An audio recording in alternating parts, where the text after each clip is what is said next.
Oh, hey, good evening, everybody. It is a Final Fantasy VI Worlds Collide Wednesday.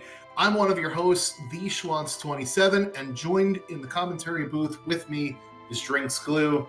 What's going on, Drinks Glue? How are we feeling this evening? Good evening, my friend. I'm doing pretty well. Super excited for this. Mr. Blizzard, Mr. Workin showcasing some newish flags for us. And oh my goodness, I just realized what's on our screen. We have a double interceptor in the hash. The best boy, many times. So we have some questions from chat. What even is a Final Fantasy VI randomizer, and how long does it usually take to beat? This match will probably last anywhere from an hour and a half to 2 hours. Maybe it might even run a little bit shorter than that if our seed plays nice and if our runners really get some really interesting things. But the thing about the Worlds Collide randomizer is there really aren't any key items. The characters kind of are the key items, and the characters are what opens up different parts of the Final Fantasy VI game in order for you to do things like recruit characters, find espers, or get high-tier items. And the goal of the randomizer, as you see on Fiery Blizzard's screen there, recruit 6 characters, find 9 espers, and that will unlock the final boss of the game, Final Kefka, who is the only boss spot that isn't randomized. And we'll go over some of the things like what are randomized, what is the same as vanilla as we go throughout the game. But for those that are more in the know, Drinks Glue, what are we going to be watching tonight in terms of the options that the seed gives our runners? Yeah, one of the interesting things about the Doom's Rage flag set is it kind of gears everything towards physical offense. Magic in Final Fantasy VI is kind of the most broken thing ever. But in Doom's Rage, what we're doing is we're giving you a plethora of weapons. We're giving you a little boost to your strength to entice you to go find those weapons. And yeah, did I mention that you're going to get some amazing weapons for throughout the seed? Yeah, so this will skew a bit more towards magic instead of physical damage. Our runners get plus +10 or minus 10 magic and plus 10 strength to start off with. And we also removed spells that are normally associated with not Doom, since Doom is kind of the ice boss in the Warring Triads, right? Yep. So we have removed Ultima, any fire magic, so fire 1, 2, and 3, any bolt magic, bolt 1, 2, and 3, as well as Merton. So those are usually your best spells because fire is the weakness of the majority of or a bigger majority of the bosses. And then those bosses that aren't weak to fire are usually mechanical in nature, which are weak to lightning, right? So if you remove those two sets of spells from the game, we're going to have a lot of trouble beating things with magic. Yeah, so it's, again, we're trying to push the runners in this flag set to explore the physical avenues, the various high-tier items that they're going to get, some of which are going to be fixed dice, valiant knives, Atma weapons, Illuminas, and Ragnaroks. Plus, we have an ice shield and a mega elixir, and a Magus Rod thrown in there for some reason. But nevertheless, plethora of the huge weapons, the better weapons in the game that you'll want to find and utilize. Couple other things, we've also upped the equip rate. In most standard flags, there will be a 1/3 equipped rate. What that means is everybody can equip their vanilla equipment, so Locke can equip the sniper, right? But we're also allowing 33% of everybody else be able to wear that sniper. But in these flags, we're bumping up to 50% just so we can utilize those high-tier weapons that we're going to find out about in the world a little bit more. Yeah, some other things that you'll notice here from our runners checking over the objectives. We get a Kefka Tower skip at 1 of 9 characters, 12 espers, or 22 checks. So if we go over our character count or over our esper count, we might be able to skip to the gauntlet portion of Kefka's tower. So that takes out like half of the walking around in the tower. And on Christopher Warkin's side, you do see that we give some rewards in terms of auto statuses, which are the same that Doom actually has. The boss Doom, for defeating 1, 3, and 5 dragons respectively. So if we don't come across something like Golem or Fenrir in order to protect us from some of the attacks that the final boss comes out with, we might see runners go and defeat 5 dragons there. Yeah, auto reflect, is it a buff? Is it a debuff? That's up for debate, but auto haste most definitely, and auto image is the best out of the 3 and arguably the best status image you could get, or status effect you can give yourself in the game. It's just so incredibly powerful. Almost removes the need for any type of armor or physical armor for our characters, and even more importantly, that image refreshes on every tier of Final Kefka, the most difficult boss in the game, and one of the biggest challenges it presents to you is almost neutralized.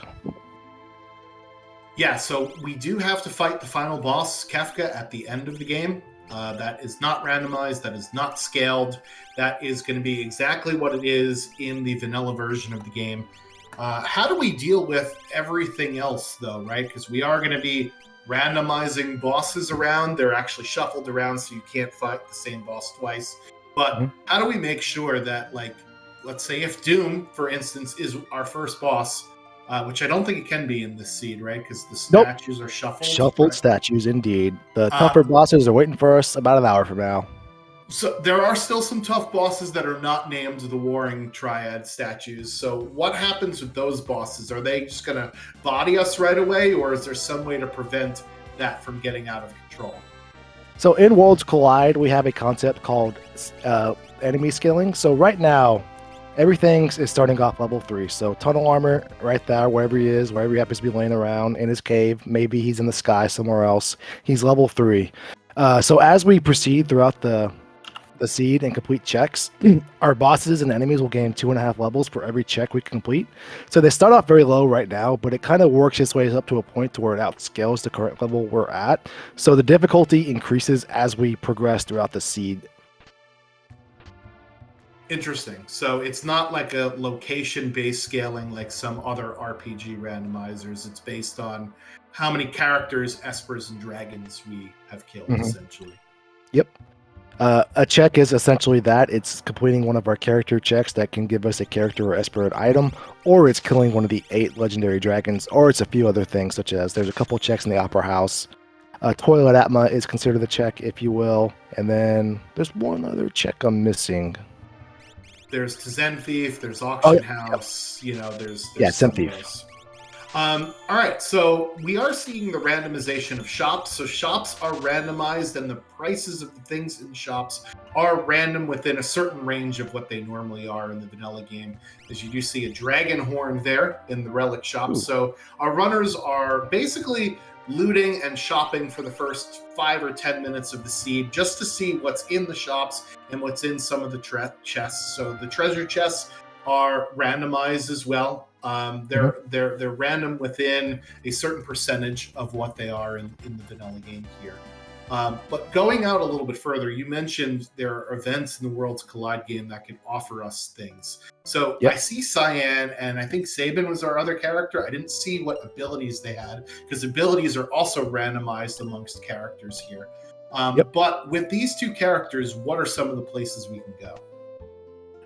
Cyan gives us access to 3 checks. The Mount Zozo check, where in the World of Ruin, he is the first newfound character the game kind of points you towards. He's up in the mountains catfishing some fine citizens of Miranda. Why is he doing that? Nobody knows, but that's what he's doing, right? One of the other checks, or 2 of the other checks, we could actually revolve around Doma Castle. In the World of Balance, we can do Doma Siege, where in the vanilla game, you fight a soldier, you help Cyan save the castle.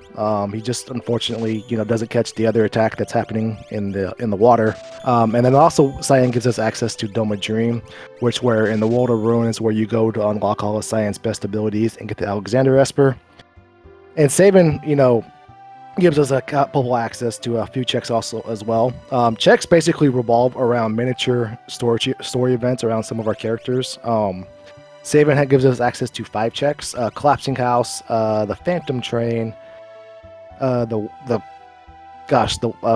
waterfall. I can't remember the actual name of the waterfall. Barren Falls. Barren Falls. There we go. And he also gives us access to Imperial Camp, which is one of the best starting checks in the game. It's no bosses are there. It's only 4 fixed encounters. Plus, we get access to a monster in the box, which again is shuffled. Katana Soul. The pugs may be in there, they may not be in there, but those are shuffled as well. Yeah, I think that having access to Sabin means that, there's Dragoon Boots in the World of Balance South Figaro relic shop, so we could put those two relics together and make a build. So our runners are kind of looking for sort of roles or jobs or builds for our characters to fight the final boss, and a build with a Dragoon Boots and Dragon Horn is certainly something that you could use all the way through the end of the game there. So perhaps after we do some more looting, if we don't find anything really crazy in our standard looting route here, maybe we go back and buy some of those things. So we'll see which one of our runners grab that. Red jacket in a chest is very nice for Fiery Blizzard. Naturally a piece of Sabin armor. And it looks like Sabin can use the sniper. Christopher Warkin does check it on his screen. So that might be something we're going to be looking for throughout the rest of the seed here. Yeah, sniper with the Dragon Boots and Dragon Horn is a pretty nice combo because the boosting from the jumping, while you don't get the true lance boost, you do get the proc boost. So that multiplier about times on top of another multiplier is pretty sweet. So if this were me playing in this seed, there are what we call free checks, or checks that don't require any fights or bosses that are in our way. One of them is Collapsing House that you mentioned, and the other one, which is a more interesting one to me, is Mount Zozo. You don't actually have to fight anything in Mount Zozo, however, you're passing right by a dragon. So if you'd like to get the auto reflex status, you might want to take that dragon there. So would you go to Mount Zozo now, or would you potentially wait until you had enough firepower to take that dragon out? I think it's going to depend on what you find. So one of the things about this exact flag set is there's kind of a huge variance in what you would expect early, mid, or late game, and that kind of revolves around what you find. We don't have access to any free checks. Well, this is technically a free check, the Collapsing House, but we do have to walk through the animation. But if this gives us an Illumina that somebody can wear, you're probably feeling pretty good about what you can or can't do. But if it gives us an Esper with something like, just Drain and Slow 2 spells that aren't very attractive, then you're kind of in an awkward spot. We found a sniper, and that's about it. Because you can't get by with magic early on. Well, you can, but it's less effective than most flag sets which you're used to. So it really just depends how generous is the seed with you early, and then how generous is the seed with you later. Because this is interesting from a Blizzard standpoint, because the only access to an offering in this game is either it's for sale or it's in a monster in a box. And if it's in one of those monster boxes in the house he just let fall down, he'll never see it. Right, much like in the vanilla game, you can't go back to the Collapsing House after it has collapsed. However, he did see Terra holding up the house here. Yeah. So Terra is going to be our first new character, and Terra has jump naturally. So that's a pretty nice character we've got there. So now we only need to go buy that Dragon Horn. We don't necessarily need to buy the boots alone. Oh, we can buy that Dragon Horn. There you go. Let's get it. Well, I didn't see Doomed Arch is kind of a little slept on. Even though it can proc Doom on someone dead things, that's just kind of annoying. But it does have decent battle power. Plus, it can be backed early if you don't want to jump with it. So we did see, and someone in the chat pointed out that it was 54,000 GP for the Tizen Thief in the World of Ruin. There is a different price in the World of Balance, so we'll see if Fiery Blizzard goes and grabs that. But now that we have Terra, we have even more checks in the game that open up to us. So where are we thinking of going here now that we have Terra in the party? 1,000% sealed gate. Actually, 1,002% sealed gate. That gives us access to the Imperial Treasure Room. In the vanilla game, that is where you complete a few things for Emperor Gustave. After your dinner together, he says, "Hey, go take my treasure." Well, here we don't have to have dinner with him. We just go get access to all that treasure, and it's the most chest dense spot in the game. So this alone is so fantastic early to find, just because you get access to whatever is in here. And even if there's nothing in here of value that you can use or maybe want to use, it all adds up to money for your Zen Thief or for your Dragon Horse that you found. Speaking of money, grabbing a cool 24K out of that chest there. And there's a gold lance. So that's a potential jumping object that we've got here. Meanwhile, Christopher Warkin going a different route. So he is doing, I think, what I would probably do is head to Imperial Camp right away. I noticed he is putting that Genji glove to use. Double Excalibur for Cyan, and then the sniper for Sabin there. Yeah, Excalibur is a fantastic weapon if you're taking on Zero Miss, but even in Final Fantasy VI, there is no Zero Miss and no Cecil, but it's still a pretty good weapon. It's all right. Yeah, It's definitely not worth the price that Christopher Walken paid for it's it. But the 17th you can always best sell weapon. it later. Yeah, it's the 17th best weapon out of 50. All right, so you do get 4 forced encounters here in the Imperial camp, Yep. and we do get to see what the reward is after this first fight. And oh my Ooh. goodness, spiking and offering in the chest there in the sealed gate cave. Wow. It's almost as if Fiery Blizzard had the foresight to say, you know what, I don't need this monster in a box. We're going to find one anyway. Yeah, That's pretty wild. pretty fortunate there. These Mandrake fights are a nice opening fight too. They're not too scary for working.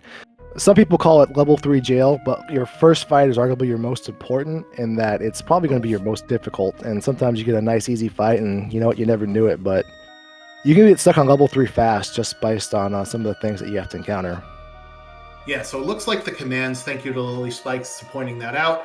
We've got slot on Sabin, and we've got control on Cyan there. So slot I like early on because it's very easy to pull out one of the AoE attacks with slot. Even with the nerf to magic, magic is still very powerful early on here. And having AoE to clear out mobs is very good. Oh! There's another character sighting. Wow, characters are falling out all over the place. We have Realm at Imperial Camp, and we have, I think, your favorite character here, Drinks Glue. Yeah, Umaro on the at right Sealed side of... Gate Cave. I thought you were talking about Behemoth. Oh yeah, I like Umaro too. All right, so Yes. besides the Sealed Gate Cave, Terra also gives us access to the Leet River, which is another one of those grind-type checks.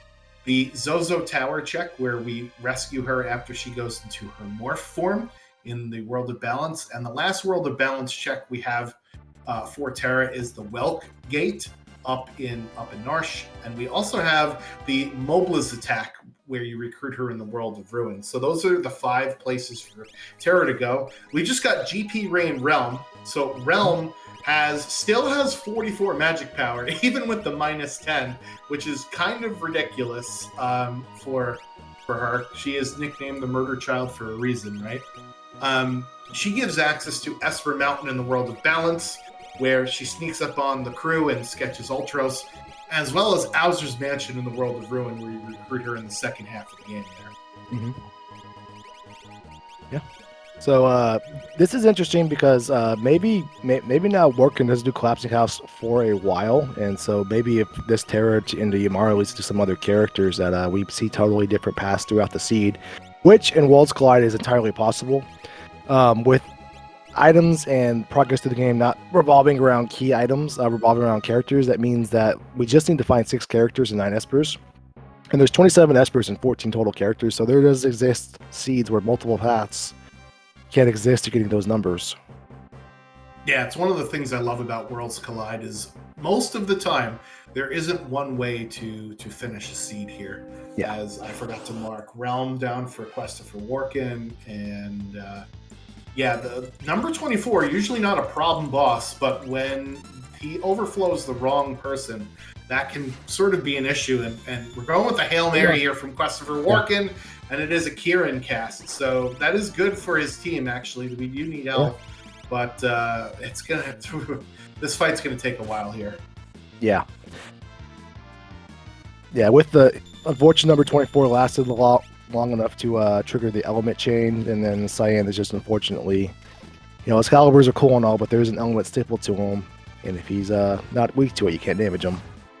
Yeah, but Excaliburs are Pearl Elemental swords, so the elemental abilities will deal twice as much damage to enemies that are weak to Pearl, but enemies that nullify or absorb Pearl, it's going to be a different story, and thankfully, Christopher Walken gets through that no problem.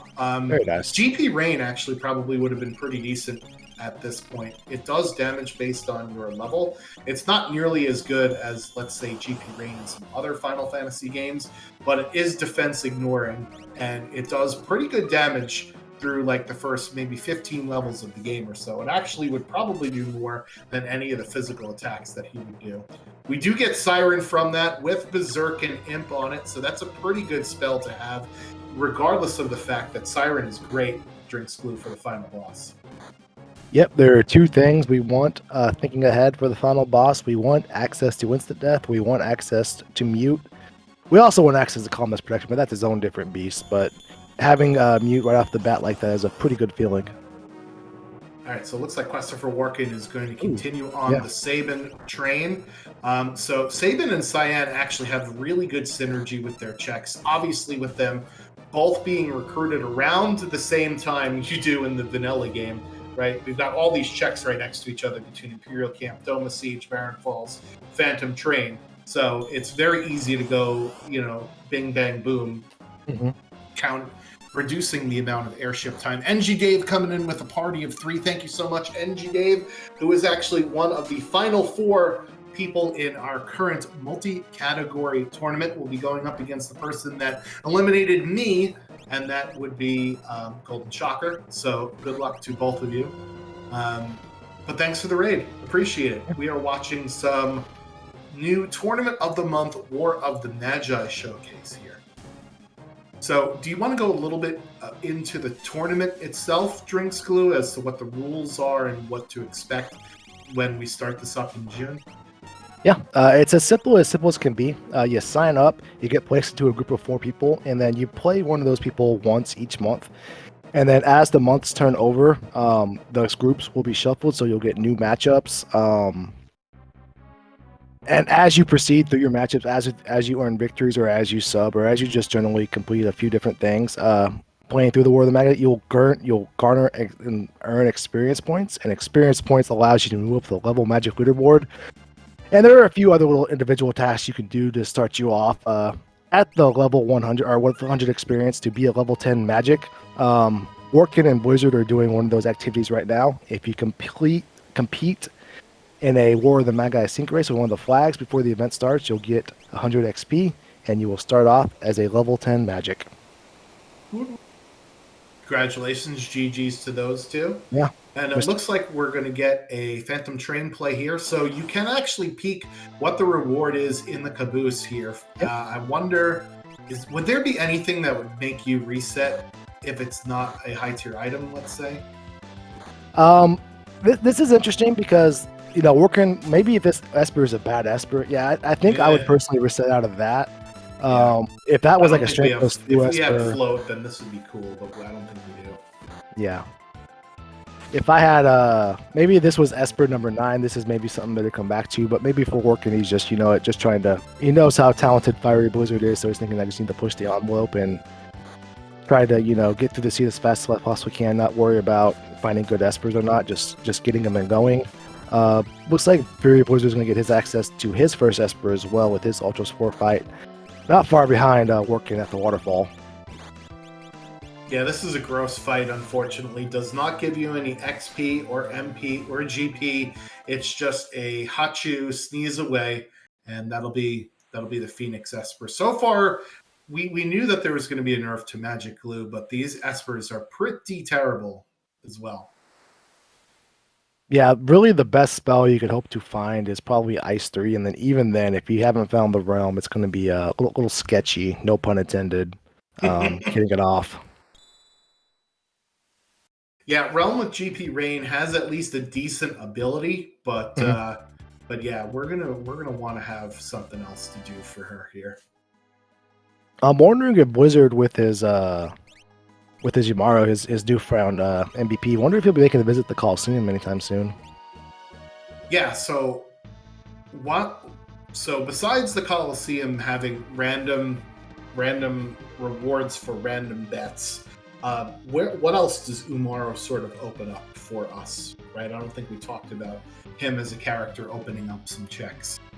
Yamaro does give us access to one check, and that's the Yamaro Cave. In the middle game, that's where you go back there with Mog, you tap him on the shoulder, and you say, hey, join us. Join the good fight, and Yamaro says, okay, and then he joins the party, right? He does, Tri-Talk is considered one of those checks that's not character gated, but Yamaro, if you have Yamaro, you might as well just do Tri-Talk at the same time when you go up there and do Yamaro's checks.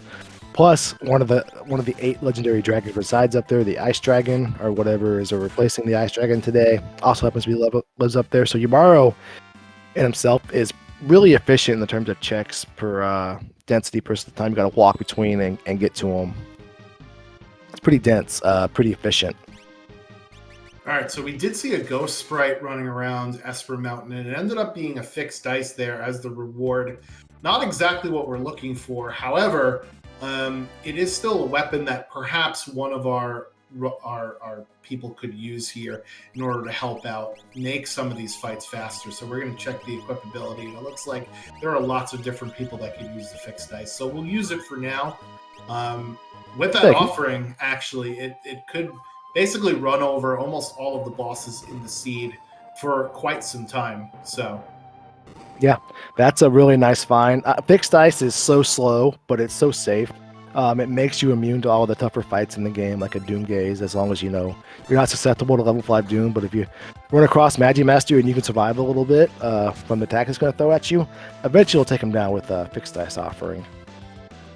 All right, that was Ultras number 2 there for Christopher Warkin. Sometimes it's a bit hard on those force either, back attacks or different types of attacks to figure out what Ultras that was. But based on the fleeing animation, we knew it was 2. So pretty easy boss in order to get that Bismarck Esper. We got more shiny stones for Christopher Warkin. Fiery Blizzard is going to grab their second gear. And let's see where Christopher Warkin is going to go. It looks like he's going to Fixed Dice Town here.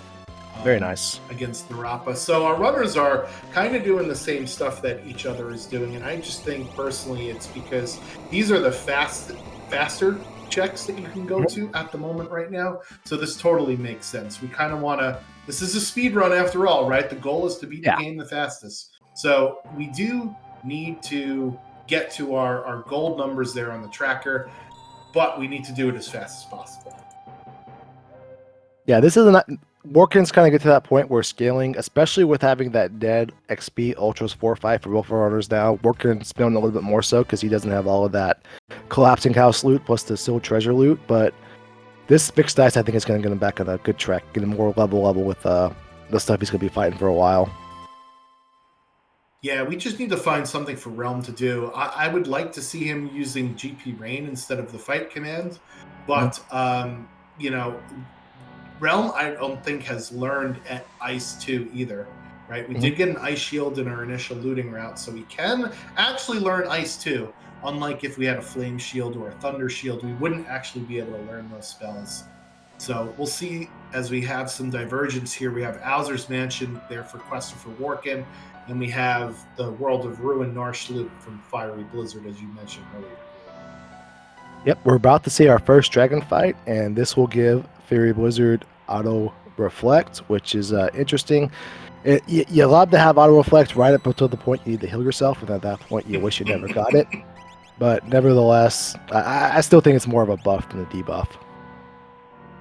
Yeah, the healing part is only going to be really bad during the Kefka fight, I find.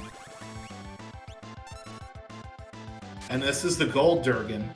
So one of the interesting things about Worlds Collide is that we do keep the vanilla boss scripts. However, we randomize the spells that they use, and they are random within the same elemental group that the boss normally is. So the Gold Dragon is going to be doing lightning-based attacks here, but it's not the same lightning-based attacks that it does in the vanilla game.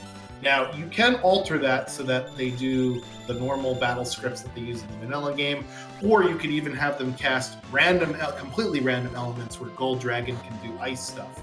So there are lots of different options you could use with Worlds Collide. It makes for very different experiences each time you play the game, which is something I really like about this game. Yeah, and there's also a concept called ability scaling, so that while you may be in the middle of your game, you're not going to be eating bolt 3s. Gold Dragon's abilities will be scaled about to the mid game if that's where you're pushing his scaling up to, and that's a Ragnarok. That is our first big juicy weapon we found throughout the sea. We know Terra can wear it, Umaro can wear it, and that's obviously that's where it goes. Mr. Blizzard knows that very much so. Yeah, I mean, the problem with the Ragnarok and with Umaro is that Umaro can never get the 2x crit on the Ragnarok. So I would rather have him use a more quote-unquote normal weapon, right? And give the Ragnarok to somebody like Sabin, who could actually utilize the 2x crit ability that the weapon provides you. But either way, Ragnarok is great to have because it's a great stat stick, if nothing else. Yep, and Morgan's giving our first peek at Alger's Mansion, which is one of Realm's other checks. Looks like he's just trying to go maybe on a little different path here. Or maybe because Realm is his newest character, he's trying to go to the newer character, because that's typically where your next character lives. But unfortunately, this time it's we know it's waiting back at Collapsing House for us. But yeah, this is a pretty fortunate fight if your best spell happens to be Ice 2. Yeah, so we know that there is not a character here because we saw a ghost painting the reward here at the end of Bowser's Mansion. So that means we have to go back to one of our two original characters. Again, with Worlds Collide, there is logic in the game to where you must be able to get all of the characters in the seed, which means you can't possibly run into a dead end, right? So you must be able to get all of the characters, which also means you have access to every check in the game. So that's kind of how the logic in Worlds Collide sort of works there. Here's some grabby pasta for Fiery Blizzard at the Tritalk spot. So Tritalk can only reward an Esper or an item, cannot reward a character. However, Umaro's check can reward a character, and you can see what character that is if we were to say do Welk's check before this one, but since we're not, oh boy, that is a huge Esper there. That was Life 2, Life 3, Quick, Magic Power +2, and I think Osmos as well, just in case you ever ran out of MP. Yeah, That so is, even with the -10 Magic Power to start, if you gain 5 levels with Magic Power +2 Esper, you're back to quote unquote normal, right? And normal for Realm is usually very high anyway. So Workin's giving us our first peek at Mount Zozo. This will be his first dragon if he chooses to fight it. This check works very much the same way in the vanilla game. We talk to this guy, he sells us the Rust Rid for 1000 GP. Then we work our way on up the mountain. Mr. Blizzard is making his way to Yamaro's cave. And actually Yamaro's cave is technically peekable in another way too, in that it will tell us whether it's a shiny stone or if we want to remove the item from the skull head, or if we want to touch it and have a character draw itself out. So you can see if this is an item, and if you're not in need of a high tier item at the moment, you kind of pass on it and you can go on about your business. But nope, we're touching it because that means it's a character, and this character is Stompy down the stairs. Stompy Celeste. Yeah. All right, so Celeste will be our 6th character here for Fiery Blizzard, who gives us access to the South Figaro prisoner spot in the South Figaro basement, which is a check that is free or not requiring of any fights, as well as the Opera House Disruption, where you go up into the rafters and prevent Ultros from dropping the weights on the characters below. And another area of the game that Celeste gives access to is the Magitech Factory. There's actually 3 different possible rewards in there. The first 2 are Esper item only, and then the last one after the minecart ride and a couple of bosses is either a character or an Esper. So it's a pretty interesting play to have a guaranteed piece of progression. Rexel I didn't even get to explain the no zinger part of Rexel. He's already dead. And we're going to get Celeste here. We get Celeste. Workin's fighting Blue Dragon. So with Gold Dragon and Blue Dragon on our screen, those are arguably the 2 toughest bosses of the 8 dragons, or the two toughest of the 8 dragons. So that's interesting that the readily available dragons to us happen to also be the tougher of the 8.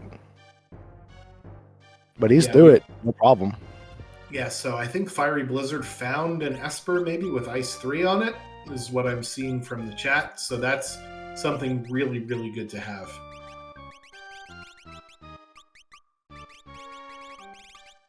All right, and that's an Aura Lance for Christopher Warkin. So that'll be nice when he eventually gets Terra, right? Because if Terra can use that Aura Lance, that's something that she could put her jump to good use to. Wow, there are tons of money in chests here in this seed. I almost want to check the flags. Did I change something on accident?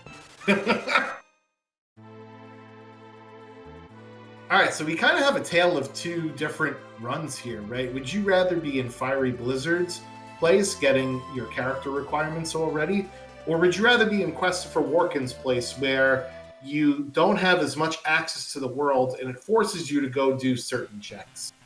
I would normally say if this was Fiery Blizzard against anybody else, I would say I would want to be in Fiery Blizzard's shoes. But the last time we saw Christopher working on Restream, I've learned I will never second guess or disagree with working again. So I'm 1,000% gonna agree. Let's take Workin's what Workin has to offer. Let's take the 5 characters, 5 Espers, 3 characters, and 1 Dragon and Excaliburs, and we're gonna roll with that. All right, so Questifer Workin is going to get their Terra here. Fiery Blizzard will probably opt for their second dragon to get this Aura Lance, as well as the Esper at the end of this check here. Yep, he's gonna get his Terry. He may peek the monster boxes because when Mr. Blizzard came here, he was level 3, and that's not conducive to winning some of the tougher monster in the box fights. But Workin has some levels and offense under his belt, so he may get a sneak peek at what is hanging around inside here. Yeah, and even if he doesn't get the Katana Soul in here, we do know that there is an offering waiting for him, so that's at least good news for him. And we are going to get a Hyperist. This is not too bad of a find in this flag set because, you're banking on physical offense anyways, and Hyperist does boost that. Yeah, it's a marginal boost. It's only about 5% of increase of damage in physical attacks, but 5% is better than 0%. I'm no math expert, Glue, but I think that's how that works. And keep in mind too, the strength boost also benefits your physical abilities plus the vanilla strength boost. Plus Pop Quiz Schwantz, where do you find the Hyperist for sale in the vanilla Final Fantasy VI? No idea. It is Wateroo and Ikea. Oh, my favorite shop. Yeah, you like that little segue? Yeah, I like that. Thought a Wateroo and Ikea enthusiast like yourself would know that, but obviously I was mistaken. Clearly, I didn't do my homework today. Sorry, Teach. So yeah, Questifer Workin, we're learning the hard way that we actually did fix the evade bug in Worlds Collide amongst some of the other bug fixes from the vanilla game. That's why Pugs with their 100% evade rate were unable to be targeted with the fight command there. However, Workin is going to grab their member number 5, and Fiery Blizzard grabs their Shiny Stone number 4. So we'll see where each of our runners go. I'd have to imagine once we get Terra, Questifer Workin will head through the sealed gate to pick up Umaro, and then he'll be at 5 characters here. Yeah, and I think probably Blizzard's probably we're going to maybe start seeing some less checks, maybe the basement, maybe all Magitech Factory. He does need 5 more Espers, and the Magitech Factory is great for Espers because the first 2 spots of it can only be an Esper or an item. And if you need Espers, go to the spots where it's higher chance to be an Esper. Sounds like a pretty good idea to me. Is this Dragonhorn play? Yeah, we still don't know. Yeah, there's the Dragonhorn. We're going to pick that up for Terra. Still don't know what Zen Thief is selling. We can see what it is in the World of Balance. He'll tell us whether it's for this or for a Shiny Stone. And yes, Aura Lance is wearable by Terra, so really nice build there for Terra from Questifer Workin. And that is Shadow, so that's character number 6. Number 7 rather for Fiery Blizzard. So inching ever closer to that 9 required for the Kefka Tower skip. You want to tell us where we can go with Shadow? Under most normal circumstances, when you find your Shadow, you're thinking you're maybe getting 6 more weeks of winter, but no. In Worlds Collide, when you find Shadow, you're getting access to Gal Manor, where you recruit him during saving scenario. You also get access to Cave on the Belt, where if you elected to save him from the floating continent, that is where you can find him and send him to the Colosseum. And he also gives us access to the floating continent, which is 3 checks in its own. We have 1 when we land, we have 1 when we leave, and we have 1 slap dab in the middle where you fight the Atma weapon spot. And the cool thing about floating continent is that 2 of the spots, when you leave and when you arrive, are considered guaranteed characters or Espers. They cannot be an item, but the middle spot, the Atma weapon spot, can only be an Esper or an item. Yeah, I don't anticipate us seeing any of the floating continent tonight. Given that we already have 7 characters. It is the longest single area of checks in the entire game, so I don't think we're going to get there. Yeah, I definitely wouldn't say I would expect to see our runners to go there either, but again, if Workin goes there, I'll change my stance. Yeah, it's going to be a while before Christopher Walken gets Shadow. Right. So Blizzard, Fury Blizzard on his pursuit of espers is toning in on his spot that can only be an esper or an item.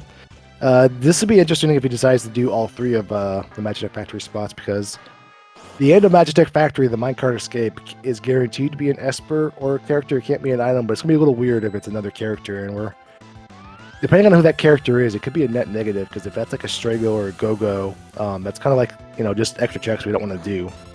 Right. It does put us ever closer to Skip, right? But yeah, at the expense of why are we doing this check? And it looks like we've got fixed dice jumping for Fiery Blizzard there. Love to see it. So Christopher Walken is heading through Cyan's Dream, which I think is a really great choice here, given that the first check and the third check in Cyan's Dream is an Esper item reward, whereas the last part of it is, the middle part is character or Esper. So it's possible that he gets another character here to set him on a different path than going to the Sealed Gate Cave and getting Umaro. But this is a really good idea. Needing both Espers and characters, you can get both here in the Dream.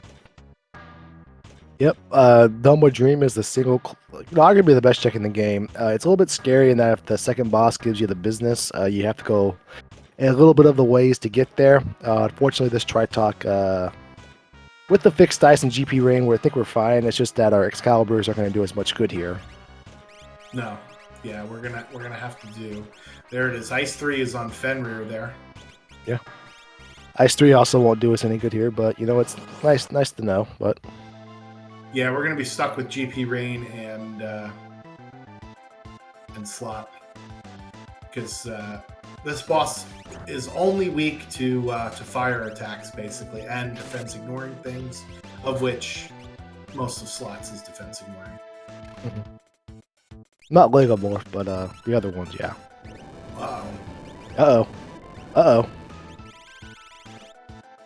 boy. So, boy. so Can't fun reflect fact. the quake. So fun fact about Atma is that his counterpart Atma weapon has comically low magic power. So there's not really much things that can damage you that he can do. However, his best friend, his twin, Atma, has an assortment of He's going for the Hail Mary here. This is not the type of this is a bold strategy here, Cotton. Let's see if it pays off for him. So, Crusader, yeah. Oh boy. That is... It didn't even kill Tritalk either. Which is the saddest part, I think, of that whole thing. So, alright. So, if you're Christopher Walken, do you go back in, or do you pivot to something else here? Looks like we're going back in, because we don't have a choice. I mean, we can... Did he save inside of the Dream? I think he overrated a save inside of the Dream, but he's fine if we just GP rain our way through this. Oh yeah. If we, because he did not get the fixed dice yet, because that's the Sealed Gate Cave reward, right? So he didn't get that yet. No, he got it from me from Realms. That's right. Yeah. Meanwhile, Fiery Blizzard barely makes it past that Atma with just Terra alive. So unfortunately, your characters that are dead do not get any experience points or any MP. So that is not a great one right there. However, we do get another Esper, so that brings him up to number 6. And his characters are around level 30, which I think is still pretty high for this point in the game at the moment. Yeah, if you're one level for about every minute of time passes, usually could be a good sign. And speaking of levels, there's character number 8. So yeah, just one more for Skip. 6 more to find all of the ones in the game. I thought we were playing Final Fantasy Randomizer, not Pokemon Gotta Catch 'Em All Randomizer here. Well, we got to send that bog back then and then re-roll it for better stats. Fair enough. So Mog does give us 2 checks in World of Balance Narsh, so it makes sense for Fiery Blizzard to head immediately over here. He opens up the Lone Wolf check at the top of Narsh, as well as the Moogle Defense check, which is where Locke goes to rescue Terra at the very, very beginning of the game, and the Moogles help you out. We also have Kefka at Narsh Battle, which is the only non-character gated check that can actually reward a character. Combine that with the Welk check that we have from Terra, and we actually have 4 different potential rewards here. So this is a very, very dense place to go now. Yeah, we're just looking for value, quick checks, efficient checks, checks that have to be grouped together, and then when you have Terra and Mog, you have access to everything in this spot. So you know what? Why not? It's either this or Floating Continent, right? Oh no, Christopher Warkin is broke. F's in the chat. We'll ask for his Venmo after the stream. Yeah, well, And there you see Celeste peeking out of the hidey hole. Celeste seeing Celeste is kind of interesting. You know what? Why don't you go drop Christopher Warkin a follow? Maybe he'll make some affiliate money at some point. Well, start a GoFundMe. Speaking of GoFundMe, there's Edgar. So we got character number 9 for Fury Blizzard.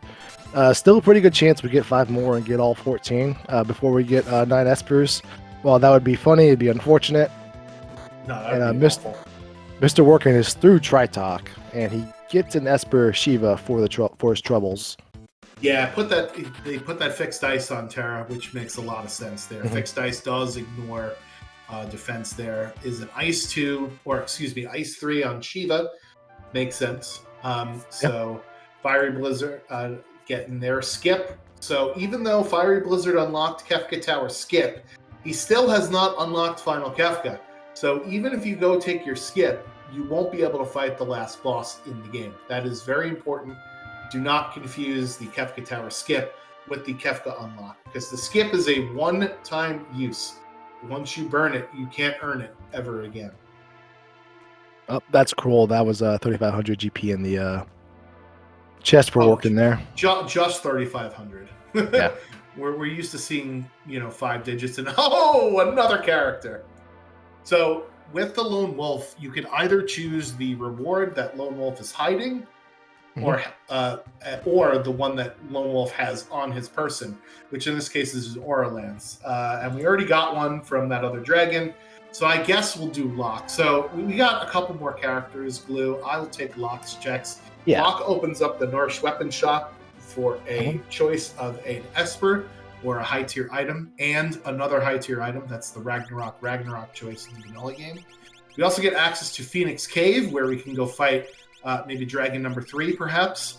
And we also have access to the South Figaro Cave, where we fight Tunnel Armor in the vanilla game. Mhm. And then who else did we get in this? Oh, we got Edgar. So where can we go with Edgar? We can go to Figaro Castle in the World of Ruin and actually do all of the checks Edgar gives us access to, because we get access to the Figaro Throne, where you recruit Edgar in the first hour of the game, or later on in the game when you revisit Figaro Castle in the World of Ruin, you have access to the Engine Room in Ancient Castle. Both of those are considered Edgar checks. But cool thing about Edgar, if you just go straight to the World of Ruin, you can do all of his checks in the same spot. So takes a while to get down to Ancient Castle, but if you loop his free check into with it, saves you a little bit of a stop from having to go pay him a visit on the castle throne.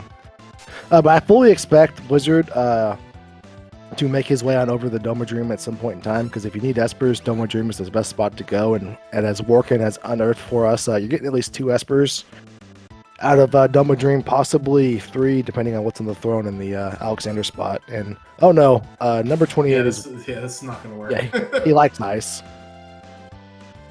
Yeah, it's weird because most of the palette swaps give the same inherited characteristics as their other brethren. This is the exception, where Inferno, by the name, absorbs fire. This one absorbs ice, actually.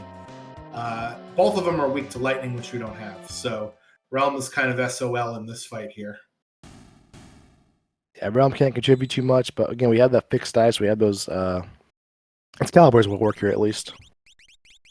Yeah, so that is the Tritalk Esper there for Fiery Blizzard. We'll see if they decide to save first before going to Moogle Defense. So with Moogle Defense, there is a little cutscene that plays out before you start the check, and you can see whether or not you're recruiting a character or not. So, question from the chat: what is the scaling maximum for this flag set? I believe it's level 50. Yeah, it's level 50, so he's there once he does his next check. No, he's there already, so everything he's fighting from now on is level 50, and he can't go any higher.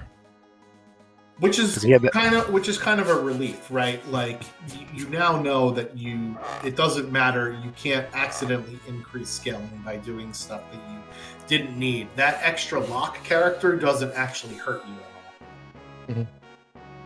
Ooh, that's an Atma weapon and a Valiant Knife. Different thrones, same result. Yeah, so let's see who can use this Valiant Knife there for Questifer Workin, and it is Terra. So Questifer Workin has a decision to make as to whether we want to keep a jumping Terra or take her into, Valiant Knife offering territory there. That We did weapon's- at least get 2 Espers there from Doma Siege. Doma Dream. So that's nice. And it looks like we're going to go peek what's that mobile is here. So it looks like we thought for a moment there may be a couple pass through the seed, but it looks like you gotta get Yamaro. Unless there's something here. Looks like we gotta get Yamaro some way somehow and then go on down that path. Yeah, so we're missing... We haven't seen Zozo Tower, we haven't seen Elite River, and that is not a character here at the bottom of Mobilis. No, it's not. So those are the pass through the seed. We also haven't seen what's at Mount Cults yet either. So those are potential avenues of finding another character that is not Yamaro that we have access to. All right, so Ghost Train on the left side of the screen for Mr. Oh, Blizzard. Yeah, so yeah, things are level 50. Things are level 50 hurt when you're in your 30s, but again, everything will just get easier for Blizzard the more levels he gains because nothing else is getting levels to outscale him anymore. Working is through his Spambaba fight. This part of the fight doesn't change too much in that you always get 2 characters blown away. Then whatever is out there in the house runs out and joins you. And fortunately, this is leader because this could be a sticky spot where your party is compromised here. And oh no, that's the wrong button. Yeah, don't do the quake.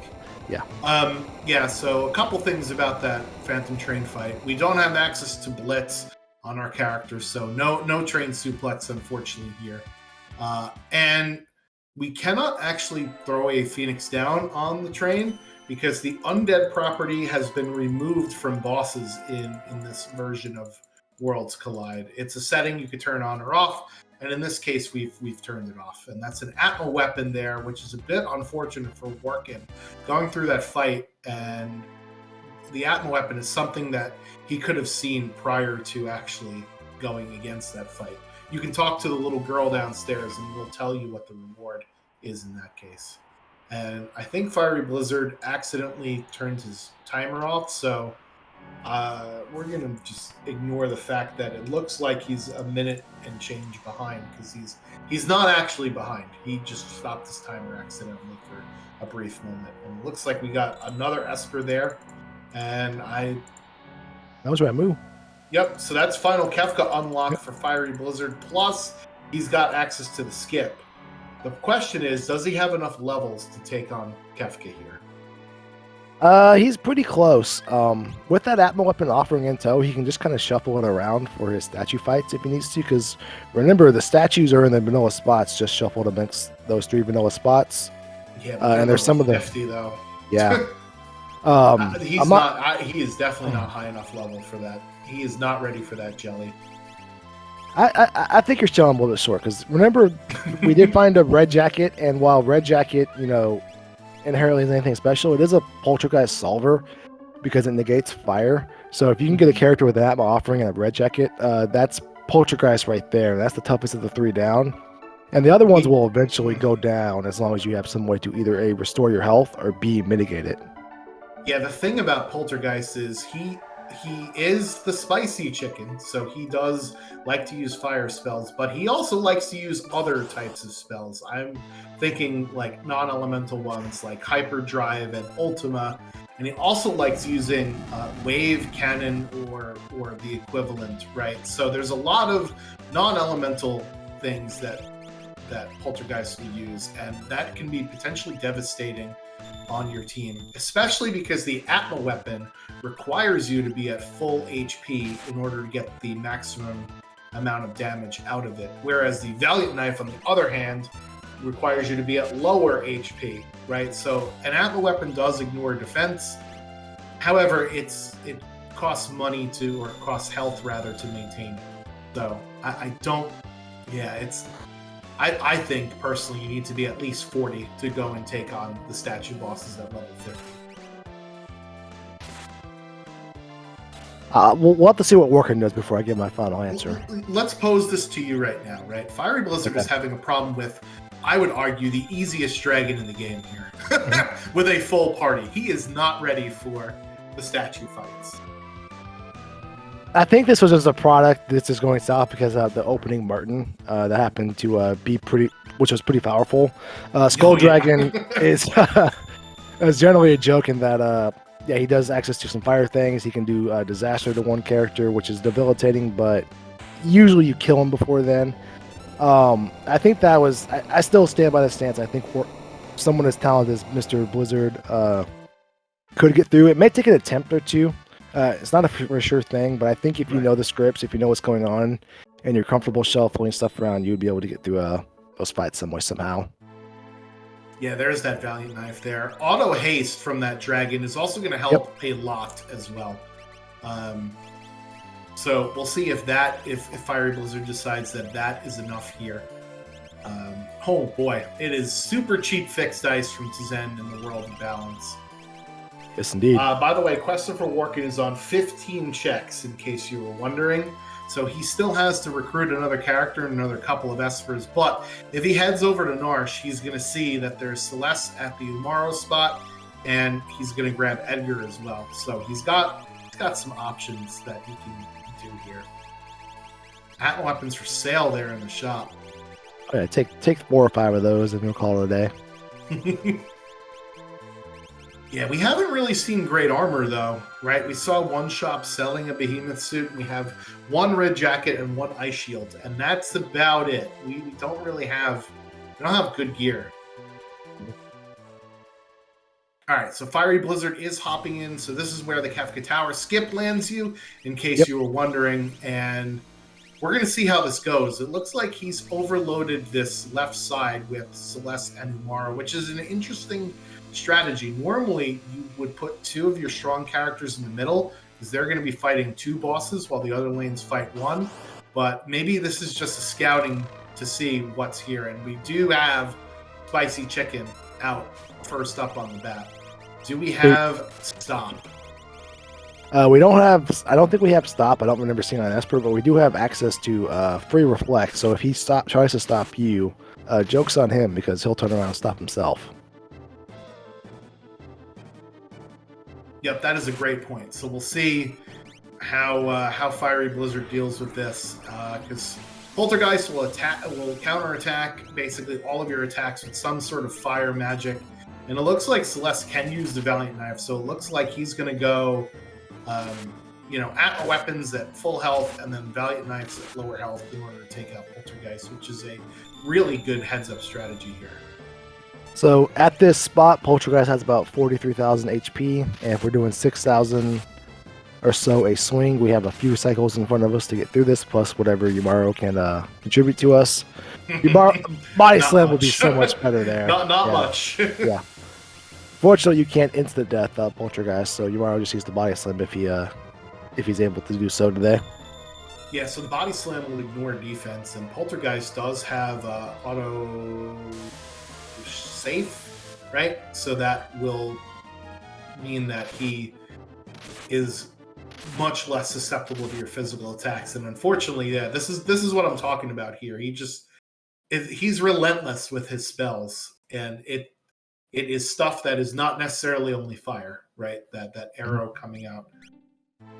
So we'll see how Fiery Blizzard does decide to do this, because now he's got some information. He knows that his hardest boss fight is going to be right there on that side. So we'll see if he chooses to maybe sub out Umaro for someone else. Now, we are going to use Umaro. Yeah, no need. Double down. Well, I think having Terra in that group is a really good idea, because Jump will miss a lot of those attacks that Poltergeist is doing, right? If you're up in the air, you can't get hit. Meanwhile, Christopher Walken is moving around his stuff, and it looks like he's in World of Balance, Zozo. So this is yet another Terra check here that we haven't seen. We'll see if this brings us a different character than we've seen out of Fiery Blizzard's set of checks here. Schwartz, I was wondering, I heard this town of Zozo has a famous clock. Do you know how that works? Yeah, so the clock is actually randomized in Worlds Collide, and you do have to talk to the residents to figure out what the time is. Basically, you ask the residents, hey, what time is it? And they'll tell you either an hour or a minute or a second, and you cross that off of your list because they're definitely lying to you. And Air Force at the at the middle spot is, I have personal beef with this boss here. He is my least favorite boss in the game. Although Inferno is basically like the more souped up version of him. But you expect to get annoyed with Inferno. Air Force is a bit of a glass cannon where he'll destroy you unless you kill him first. So let's see if Saban can do it. That will probably do it. Whew! Very nice. Yeah, that was a bit dicey there. The clutch block of that shrapnel there. Yeah, Air Force is one of those bosses that if you disrespect him, he'll disrespect you. Sometimes he's just, if you have access to Bolt 3, he's a pushover. But we don't have access to Bolt 3 in this flag set, so it is what it is, and we skirted by. And it looks like we got a 8 times Atma weapon user in our Cyan there for Christopher Walken. So you're going to want to keep him at full health, and that certainly won't do it. No, he has an X motion. Yeah, we got this. Yeah, but are you going to want to use them now, or are you going to want to save them for the final fight? Because you can't use your cure spells. We can't use them for the final fight if we don't make it to the final fight. So this Guardian is a problem because you had to walk a long way up to get up here. So this is one of those pivotal moments where you don't want to lose all that time invested getting up here. So if you got it, you might as well. Yeah. Plus, isn't Life 2 the best cure spell anyway? Yeah. All right, so it looks like we got Doom on the one side. And oh my goodness! Yeah, so unfortunately, in a dream. So unfortunately, you can't reflect physical attacks with the reflect spell. But yeah, that's another reset here. Yeah, that's unfortunate. You would almost hope that he would actually freeze one of your other characters there. Yeah, Doom don't play around either. Like I said, these are level 50 bosses, and we're not even level 40 on our characters. So if we have it, Vanish does go through Reflect, so that is one option to get rid of the punching thing Doom does, or to deal with the punching thing Doom does, because as we saw, that's some robust punches he was throwing at us. Yeah, the problem with that is that even if we use Vanish, right, it means that all magic attacks will always hit you. So that means that anything that Doom throws out in terms of magic, being those ice attacks in Phase 1, or that force field attack in Phase 2, is going to remove that Vanish status off of you.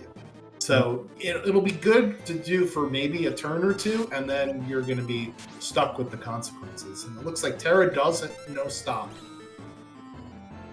Ooh, that's a Magus Rod. That is a... Yeah, throw that back. Put that back in that chair. I guess, yeah. I guess that's what Rambo turned into today. But yeah, Walken definitely wanted something that he could actually use and not a Magus Rod. That's all good. We're going to go on over to Gate. Yeah, this is. We'll see Celeste in the window, waiting to be adopted, and we'll go adopt Celeste. Yeah, if this was you and you saw Celeste, would you turn around right there, or would you still do Welk checks then? I would still do Welk there, but I would no way. If I was considering going to Kefkat Narsh, there's no way in Doom's Rage I would go on up to finish. See what's going on with the Kefkat Narsh situation. Yeah, much better results here from Fiery Blizzard using that fixed dice to overcome that big physical defense there on Poltergeist. So, nice rearranging of the deck chairs to get that done there. Now we're just left with Goddess, right? Mm-hmm. Well, and Doom. We gotta still get through Doom. Oh, that's right. I forgot about that. But we can shuffle that fixed dice around if we need to. Yeah, again, fixed dice is slow, but it is a tough boss solver if the other people in the parties can wear it. Yeah, doing it slow is better than not doing it at all, or having to walk through the entire tower again. Because remember, we have used our skip. We cannot come back to the switches again. Well, we can. It's just it's a long ways away. Yeah, yeah. All right, so But that is Edgar there for Questifer Workin with Sword Ooh. Tech, actually. Oh, Ooh. okay. That's a good addition to the party there with Sword Tech. Yeah, that's a statue solver. Yeah, between his offering his fixed dice, the Sword Tech now, and his Atma offering Genji Glove, Cyan, he's pretty well situated for the statue fights. Right. Ooh, that was a healthy Ragnarok swing right there. Yeah, that's the power of that gauntlet. So the gauntlet actually gives you way more damage for a physical build than I had even thought of. It's something crazy in terms of percentages there. The problem is you don't have a shield, so you have to be careful and babysit your character, but you can see the intense amount of damage that's coming out with that gauntlet there. Yeah, pretty fortunate we didn't get Love Token, but again, Love Token proc there is only a 1 in 3 chance, so not unusual. If it did happen to proc, we just reset and try again, and we're down to just the Doom situation. All right, so Cyan can use the Snow Muffler, which is actually perfect for a build that includes the Atma weapons. Mm-hmm. More HP equals more damage equals good. Okay, so let's see how creative Blizzard can get here to get through his Doom fight. Maybe he's gonna double Valiant Knife it up. He's going Genji Glove. Yeah, I think Muscle Belt offering Valiant Knife is the way to go here. Yeah. The problem is that Celeste is basically wearing nothing. So Doom likes to counterattack whenever he is attacked, so that's going to be a bit of a problem for Celeste. So let's try and keep our other random characters alive, which is why Fiery Blizzard is equipping them, and trying to pick Celeste back up when we can. Yeah, if he can just get to the second half of the fight will end itself because, you know, he's just going to punch one character to death and we just pick him up and let Celeste swing between Phoenix Down cast. But yeah, getting to that second half of the fight is going to be the tough part, though. Yeah, because if he does a surge like that, now Locke is at critical HP and Realm is down. And it's going to take him 3 swings, I think, to get to the second half of the fight he needs to get to. And Celeste also can't swing if she is KO'd. Is Working taking his Edgar here for the discount? Maybe he thought he had Celeste because he saw her in the window. Oh, maybe. So if you do have Edgar in the front of your party in South Figaro or in Figaro Castle, and that is South Figaro in the World of Ruin only, by the way, you do get a half price at all the shops there. So Cyan is in the front of his party. It would have to be Edgar. So this we didn't get to see, and that is Strago there. So that's a turnaround. Get out of there. Get out of there, my friend. That's where another character happens to be. So we now know where 11 of our 14 characters are. Yeah, I would be walking straight. I would be turn around and go the other way. Yeah, maybe he's thinking I just want to end up with Skip some way somehow or get to the dragon down here, but yeah, if this Strago was like a Setzer, it does give you access to like some quick checks, so then you can consider it that way, but yeah, this is interesting. We'll have to ask Workin about this one when he makes his way in here. Well, Fanatic's Tower is guaranteed to have either a character or an Esper at it, and we do know Berserk, or at least we had Berserk available to us pretty early on. Getting lucky there with an N cross not freezing anybody, and clutch block there from the Valiant Knife. So and now we're on phase 2 of Doom here. Yep. Now the fight is over. We just need to make sure we Phoenix down, when someone goes down, Nice. and don't even have to do that. GG's, my friend. All right, and we've got the perfect spells here to go up against Ifrit. We do have our ice too. Just don't let Shiva come out.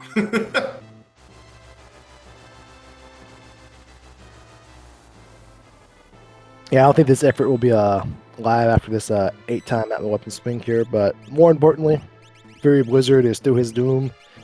He will now set up his party for the last challenge remaining in front of him, the final Kefka Gauntlet, which has 4 tiers. Each one presents their own interesting challenges, but as we've seen so far, there's nothing Blizzard cannot handle.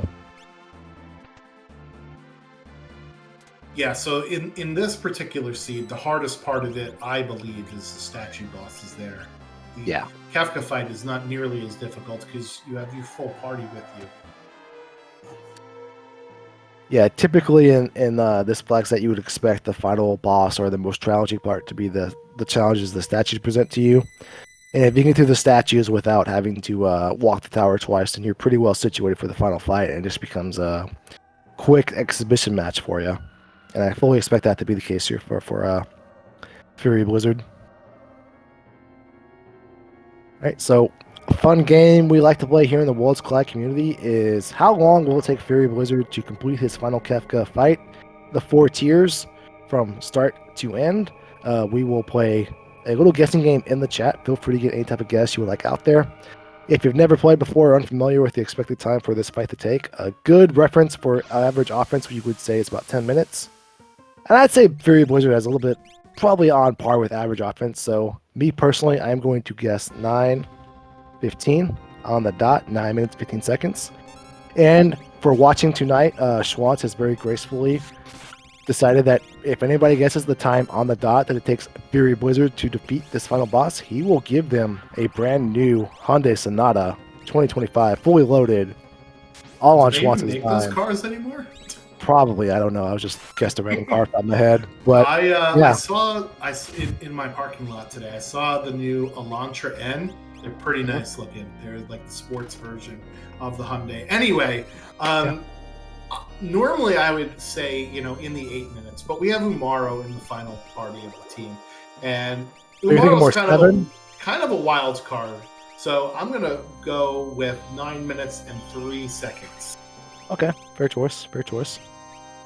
And you have until the end of Tier 1, which is these 3 parts that Blizzard is facing right now, to officially get your guesses in the chat. If you go a little bit over, well, who cares? We'll allow that anyways. But yeah, get your guesses in the chat, and let's see who wins that new Hyundai Elantra.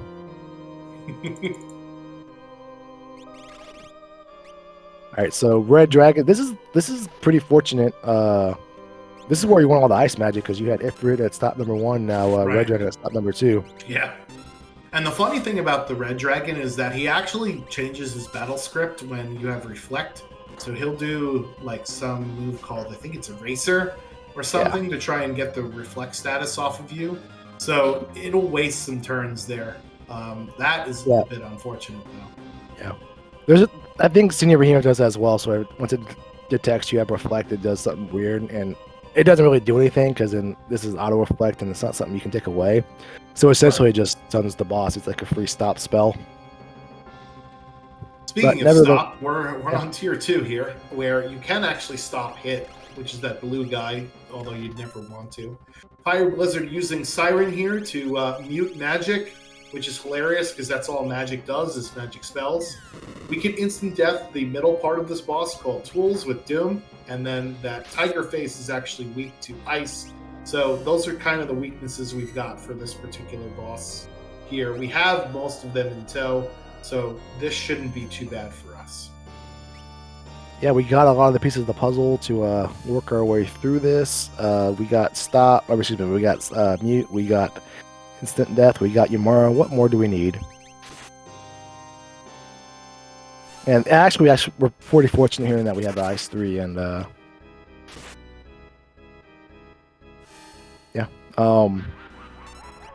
so correct order of operations, we've silenced we've muted magic, we have now instant death tools.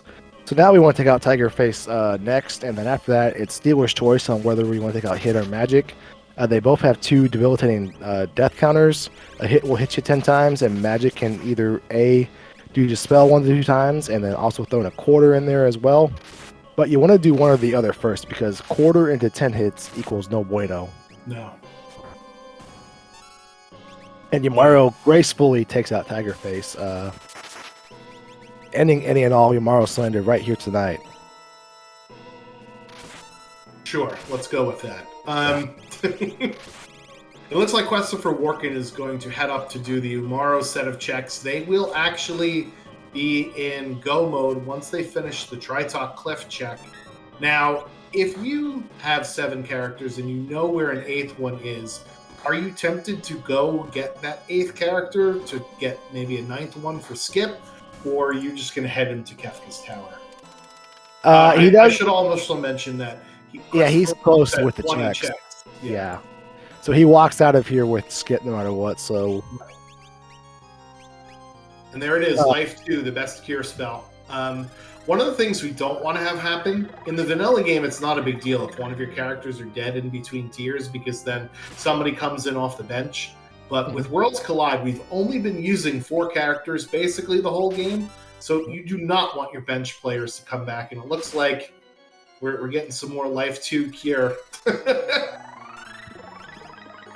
Gotta love that bold strategy there by Fiery Blizzard. Enjoy it a lot. Yeah, but it's kind of, everything about this final fight is designed to whittle your characters off and pick them off some way somehow. Quarter into 10 hits is one of them. But also, when he quarters you, on the next turn, you have a 1 in 3 chance of beating a Merton right in the face that there's nothing you can do about. So if you eat that quarter and you head on up to the next tier and you immediately get eat that Merton, you can be in for a shock real fast. So, I don't know if you saw the comedy of errors that happened on Christopher Warkin's screen. So Gold Dragon is weak to Berserk. So Christopher Warkin, knowing that, queues up Berserk on Gold Dragon. Gold Dragon, however, making the 5,000 IQ play, casted Reflect upon himself in order to bounce off the Berserk spell and actually berserked the character that tried to cast the Berserk. So now Christopher Warkin can't cast the Berserk even if he bounced it off himself. Whew! That's a mouthful. Yeah. And with 1 dice roll, Girl is dead there on tier 3. And we have access to Fenrir, which, as we mentioned earlier, that is one part of Calmness Protection. What Calmness is the death counter for this last part that's alive on tier 3. And Calmness is a single target, instant death physical attack that just basically inflicts the wound status, or it's like the Doom spell, but it's physical instead of magical. And if we have a way to avoid physical attacks, we have a way to avoid calmness. And one of those, which we have access to, is Fenrir, which gives us the image status and allows us to not be punched. So if we can't be punched, we can't be calmness, and thus we can move on to the next tier with all of our characters in tow. Yeah, but he's gonna pump the brakes a little bit here, dropping Revibrify. What a Revibrify does in this situation is that it heals whoever it is on. If they're on a zombie, it makes them an unzombie, or it heals you for 1/8 of your total HP. And the reason we want to do that is because we had pushed this guy to low HP totals, and that makes him do Media, which is a nasty spell. But if you heal him on up, push him out of that, he'll go back to his normal script. Yeah, and normally, you could play around with this. Fiery Blizzard gets very lucky there that that Ragnarok Sword Swing didn't proc yet another Medio before Umaro finished off that part of the fight there, killing Sleep. I think he had to rush that attack knowing that Umaro was going to go next immediately, and with Umaro attacking, there's no guarantee, because he is doing the least amount of damage on the team at this moment. And there is Kefka Tower, or Final Kefka plus Skip unlocked there for Christopher Warkin, so he's going to warp on out of here and head into the tower. Yep. Warkin has access to some pretty sweet offense, but fortunately it's going to be too late. Blizzard is at the doorstep of victory. Yeah, right, so Fiery Blizzard, I don't know, he is just blazing through this fight so far. It looks like we're going to have to recover a little bit here, though, because we've got some characters with some cool shades on. And remember, we did fix the evade bug, so the dark or blind status actually does matter in Worlds Collide here. Yeah, it doesn't matter for Yumaro if he body slams. Doesn't matter for the offering character, but it does matter for the Ragnarok, which is our Ragnarok Gauntlet character, which is arguably our best character. Well, never mind, take it back. This is our best character. Well, that's our best character. What is 2 that out of 3 third times. roll? Yeah. Oh my goodness. All right. Good news is we get to show off Life 2 again, and it's Wonders. Oh no, we're just gonna Phoenix down it. Okay. I'm not gonna argue with a fellow Yumaro appreciator. Yeah, so it looks like Fiery Blizzard is waiting here for the charge up for Goner, which is this attack here, before using Terror to jump. If you jump before that head comes out, you'll come down before Goner goes off. So really nice heads up play, knowing the intricacies of this part of the fight here from Fiery Blizzard. Getting a lucky flare proc from Ragnarok as well. All right, so just about any moment now, we should be seeing the crack pow. Maybe it's gonna take care of to do it. Yeah. So yeah, those are terrible dice rolls, and no. another whiff. So no. Let's get Terror up in the air and just wing it. I don't think Yumaro, Celeste, and Saban are surviving this. Umaro will be fine. Celeste and Saban will not be fine. Yeah, well, Yumaro knows what to do. Oh, and Christopher Workin gets the spicier of the wings there. Oh boy, we are in deep trouble here. That is very lucky that an Ultima counter doesn't come out. If Kefka is under 10,000 HP, he may counter with Ultima. Yeah, so he will also count. He will also only cast Meteor if he's as low as HP. I think he is, and Meteor does about HP. Oh no, Christopher Workin got sent way back. Yeah. That is a GG though for Fiery Blizzard. Coming down off the top rope is Terra. 1:15:40 is the official time there. But I took his timer based on his own time. So that was a 10-minute and 16-second final Kefka fight. So most of that wasn't Umaro's fault, believe it or not. So yeah, Christopher Workin is back at 6 and 7 now, based on his tracker. Going to get the 6th character here from the Welk spot. So that's a bit unfortunate there.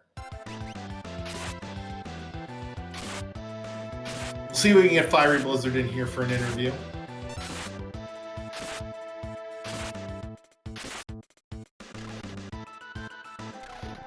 But yeah, so the game is over where the timer stops on the first crack of the final Kefka there.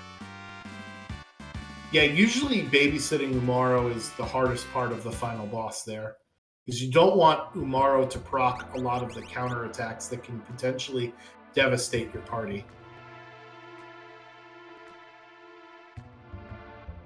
So I wonder, Glue, if Christopher Workin is going to go through the Ancient Castle loop to go get Strago and that other Esper, if he's going to try and find a quicker Esper to get. That'll be interesting.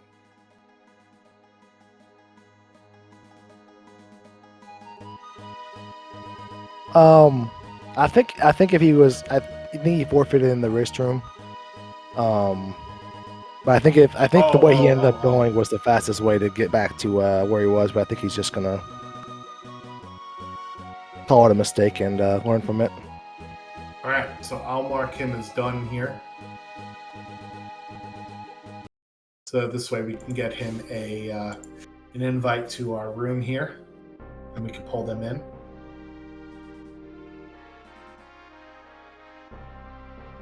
So yeah, GG's to Christopher Workin. And we do have tonight's winner, Fiery Blizzard, joining us in the booth. We'll pull Christopher Workin in as well and talk to both of you. GG's, gentlemen. Congratulations on handling this seed.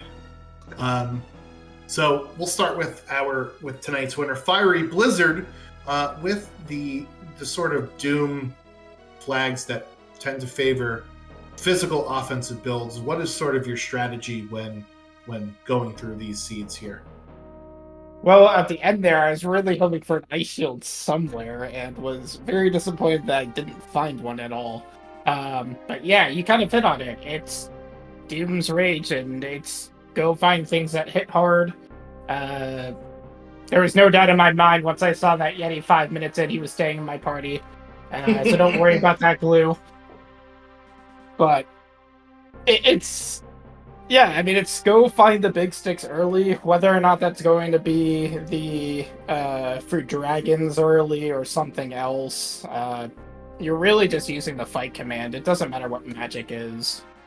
And then, for me, it was a question of if I was going to chase after 5 dragons, but once you get Fenrir, it doesn't really matter. Like, auto image would have been very nice for a couple portions of that seed, or a couple portions of the Kefka Tower. But it just, I mean, you don't really need it if you have Fenrir. Auto haste, though, is Auto haste is great. Especially when you have a Dragoon. So that was sort of the plan, was to get 3 dragons. And I was looking at my levels, and I'm like, okay, level 35, I found way too many characters. I'm at level 50 scaling on bosses. This could go very wrong very quickly. So I was actually pretty happy to see Pulte immediately in Kefka's Tower. Because that pretty much... I think it was kind of learned during Warring Triads that the other 2 lanes aren't too terrible. I mean, Doom definitely had some fun RNG type deal. But it was really always a question of how were you going to handle Pulte if you don't have an elemental shield. Yeah. I think that diving into the tower to figure out what bosses were where was certainly a good strategy. The Doom statue was a bit unlucky in that, as you mentioned, there was no armor really anywhere in the seed. There was a red jacket we got early on, I believe, and I think you had swapped over the snow muffler, or was that... No, Christopher Warkin had swapped over the snow muffler to Cyan with the 2 Atma weapons, but that wasn't going to work on your character there. I'm looking in the Coliseum that we've got up on the screen now. There are also no... There's no armor in the Coliseum either. There was a behemoth suit. Yeah, there was a behemoth suit early on in one of the shops, but yeah, not a lot of elemental protection. Yeah, I typed it into my chat as I was going up the climb. Like, I should have just bought 50 behemoth suits in Narsh. I knew they were there. I noticed who could wear them when I only had 2 characters. But either way, given the armor situation, given that I was hanging around Narsh anyways, it probably would have made sense. I was really thinking about getting that Mega Elixir too. It didn't really occur to me until I was in Kefka's Tower that not only did I not have Mega Elixirs, I didn't have Elixirs. Yeah, which is a bit tough getting the Auto Reflect. You can't use the Cure spell. However, you did use the Life 2 spell as a healing spell, so I always respect that. Yeah, there was a moment of panic where I was like, there's no way Life 2 reflects auto reflect, right? I'm pretty sure I did that strategy in Warring Triads at least once. Yeah, so I was glad I... when you're dead, none of the spells really reflect. Glue, do you have questions for Fiery Blizzard? I have tons of questions. Well, really, it's more of a thank you. You did a lot of work tonight for the Save Umaro Foundation. You showed that you can be successful with Umaro in your party and not with him on the airship. So thank you, Blizzard. I really appreciate that. But no, you kind of hammered it. 115 and some changes. Really impressive time for the Doom's Rage flag set. But yeah, so you had mentioned getting all the big shiny swords and things like that, and then going. If you didn't get access to that fixed dice and some other things that got you going later, like the offering, what were you going to do? What was your game plan to maybe cultivate some offense somehow? Oh, I think my game plan was sniper offering until I found other things. Saban could use the sniper at high enough level, that's going to do some damage. But really in Doom's Rage, any decent weapon is going to be good with an offering at the end game. And you just gotta trust that eventually things are gonna fall into your lap. I didn't realize that Salas had throw when I traded her out for the the cyan. Oh, Edgar had a sword tech as Edgar had well. sword tech. Yeah, I saw that too, but I was like, after I sort of set my party, I didn't even look at the abilities, right? I didn't even look at the abilities when I trade cyan for Selvas. And I don't even know what realm I had. I just don't bother. It's sort of a waste of time. Like, I'm set with my party. This is a Vigor Seed. There's not going to be any much better than Sabin using a Ragnarok. I thought about it for a second. I was really hoping to have Lightsaber Yeti, but unfortunately not to be the seed, and Merit Awards aren't going to help that. Mhm. So it was basically, I guess, Scimitar Yeti. So we did some work. Yeah, which is that's one of the better weapons for Umaro because it has the potential of instant death and it's got very high battle power, right? So it's lean on the fight command, maybe get an ice shield so you can deal with the KT bosses, and figure out what your healing is going to be if you need it, because I mean, we saw it even at the highest levels of Warring Triad, right? Kefka, Climb, even if you have a lot of power, and I don't even think I had that high of a power, especially in comparison to a lot of these seeds, healing can still be very, very, very important. We saw that in, Jack versus Gar in that match, which was the rubber match for that, well, not the rubber match, but it was an important match, certainly for... I gotta, rep Team Minerva, myself, Jack, and Nobody War for Warring Triads, given the flag set. So that was a pivotal match for sure for us in our path for victory there. Yes, indeed. All right, Mr. Workin, you elected not to take a certain character into your party tonight. What are your would you like to elaborate on why you removed Sabin out of your party tonight, Workin? Edgar had sword tech, and he was going to be my source of instant death. Can you hear me? yeah, that certainly makes sense. I know that for Fiery Blizzard, you found an Esper with Doom on it, and you guys took somewhat different paths through this seed with Fiery Blizzard getting us 10 characters, and we knew where Strago as the 11th was here, thanks to you on the bed of pasta. But that totally makes sense to bring Edgar into the party here. Yeah. That was literally my only reason, was sword tech 8. That was literally it. Yeah, I'm sure if I looked at Edgar at all, I probably would have gone to Doma Dream, but for whatever reason, I just needed the heals, and I was like, I don't have any Phoenix Downs, or I had like 2 at the time, so I went World of Ruin Narsh to get or World of Balance Narsh to get the quick heal there, and it kind of just took me away from Doma Dream. I just never really found myself in that area. So Yeah. Where was Fenrir? Fenrir, I think, was Magitech. Magitech Factory. Yeah. Oh, yeah. That explains why I never got it. Yeah, this is one of those things. It's you're always happy to see that. I'm glad we got Siren pretty early, though. That solved a big That problem. made me happy.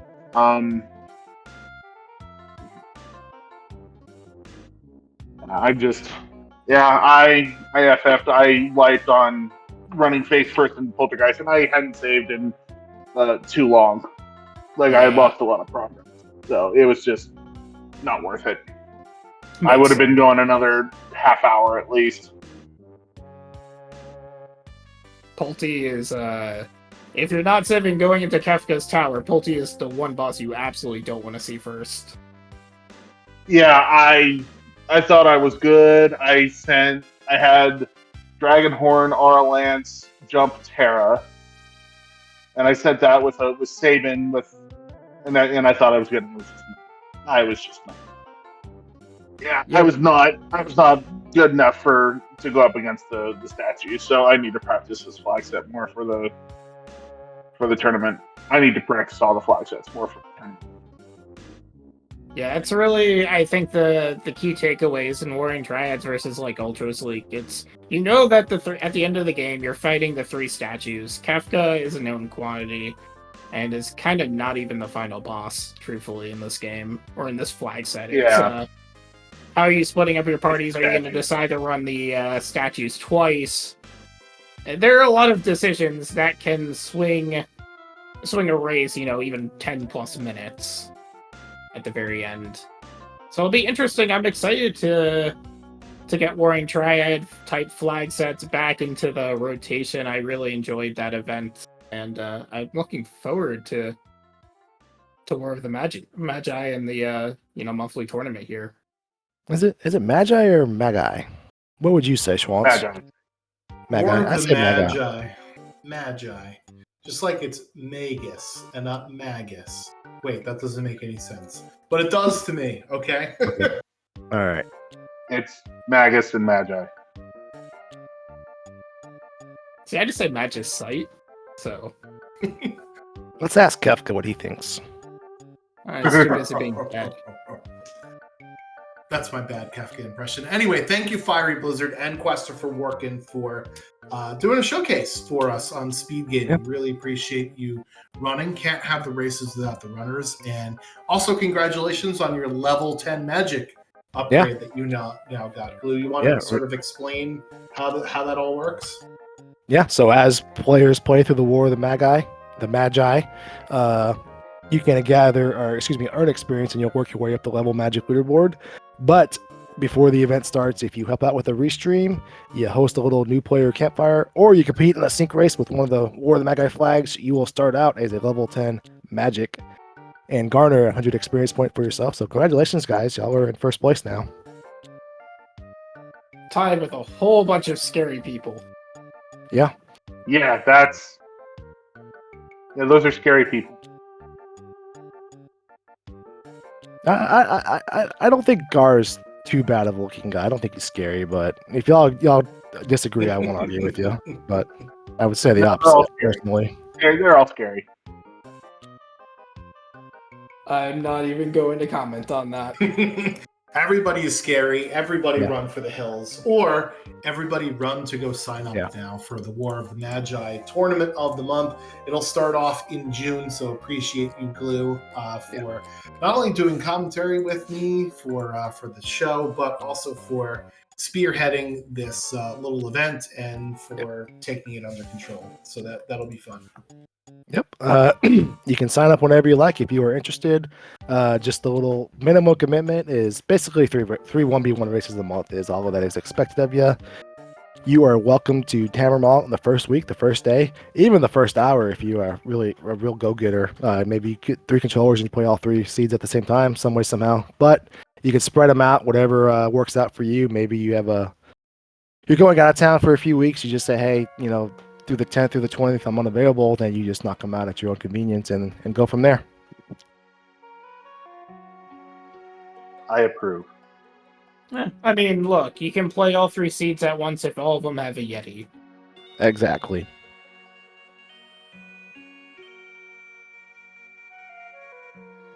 But I do want to thank you, Schwans and Glue, for setting this up. It's always a pleasure to be restreamed. And obviously, Quest for Workin for being my opponent tonight. Yeah, it was fun. I had a blast. Thank you for doing this. Appreciate it. All right. I don't think we have anything else, Glue, or should we get the heck out of here now? No, that was everything. Before we let Workin and Blizzard go, do y'all want to plug anything else inside the community or in your own happenings in your own parts of the world before we go? No, I'm good. I'm sure you have already. I'm sure you've done all the plugins. And that's what the plumber said. So thank you so much, everybody, for hanging out with us. Thank you to SpeedGaming for letting us showcase our little game across the internets. And we'll hope to be back soon with another episode of Worlds Collide. Catch you later, everybody. Peace out. Later. Bye. Work.